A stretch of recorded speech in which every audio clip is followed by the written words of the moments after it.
মানুষ মানুষের জন্য, আমিও বলি আপনিও বলেন, তাহলে মানুষ যদি মানুষের জন্য হয়, তাহলে রাস্তার ফুটপাতে কিংবা রেল লাইনে, বাস স্টেশনে, বিভিন্ন জায়গাতে মানুষ যারা পড়ে আছে, আমরা দুতলা তিনতলা বিল্ডিংয়ে থাকি কিংবা ঘরের ভিতরে থাকি, আমরা কম্বল গায়ে দিয়ে শুয়ে থাকি, আর যারা রাস্তার ফুটপাতে শুয়ে আছে তারা কাদের জন্যে?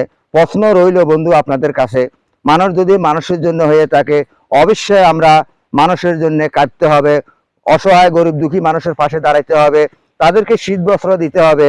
আমি অনেক সময় দেখতেছি অনেক রাস্তার ফুটপাতে একটা পাতলা কাপড় কিংবা একটা সালার বস্তা গায়ে দিয়া, সালার বস্তা বিছনা দিয়া তারা শুয়ে আছে, পাশে দিয়ে একটা পাঁচতলা বিল্ডিং, কিন্তু পাঁচতলা বিল্ডিংয়ে তারা গরম কাপড় গায়ে দিয়ে, কম্বল গায়ে দিয়ে, গরম এসি চালাইয়ে তারা ঘুমিয়ে আছে।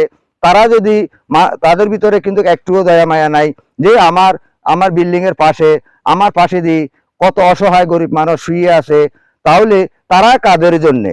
আমার প্রশ্ন তাই। আমার কথা হইল, মানুষ যদি মানুষের জন্য হয়ে থাকে, তাহলে সেই মানুষগুলা কার জন্যে? সকলের কাছে আমি সেই প্রশ্ন রেখে এখান থেকে বিদায় নিচ্ছি। আসসালামু আলাইকুম।